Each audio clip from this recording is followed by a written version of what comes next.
ងធ្លាក់លើផ្លូវស្ងប់ស្ងាត់ខ្ញុំដើរតាមចិត្តដែលនឹកតែអូនសំឡេងហ្គីតាស្រាលស្លាលក្នុងរាត្រីយប់ដូចជាបែ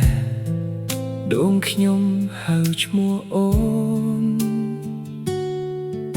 ពន្លឺភ្លើងតាមផ្លូវរំភើបចិត្តគ្រប់នាទីនៅតែចង់ឃើញមុខអូនទោះពេលវេលាឆ្លងកាត់យូរប៉ុណ្ណាស្នេហ៍ខ្ញុំនៅតែមានសម្រាប់អូនអូនដឹងទេបេះដូងនេះនៅតែរងចាំសំឡេងស្នេហ៍នៅក្នុងខ្យល់រាត្រីហៅឈ្មោះអូនគ្រប់វិនាទីទោះថ្ងៃណាអូនឆ្ងាយពីខ្ញុំក្តីស្រឡាញ់មិនដែលប្រែគ្រាន់តែបានឃើញអូនញញឹមពិភពខ្ញុំក៏មានន័យ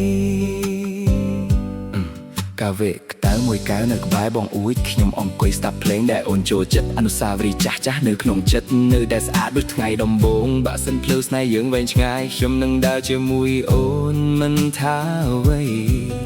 ដៃមួយនេះនឹងកាន់ដៃអូនរហូតដល់ថ្ងៃផ្កាយរលាយស្នេហ៍មិនត្រូវការពាក្យច្រើនគ្រាន់ភ្នែកអូនមើលមកខ្ញុំក៏ដឹងថា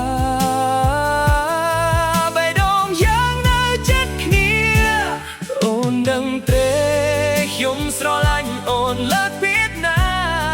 សំឡេងហ្គីតានៅរាត្រីស្ងប់ច្រៀងពីស្នេហ៍មិនចេះចប់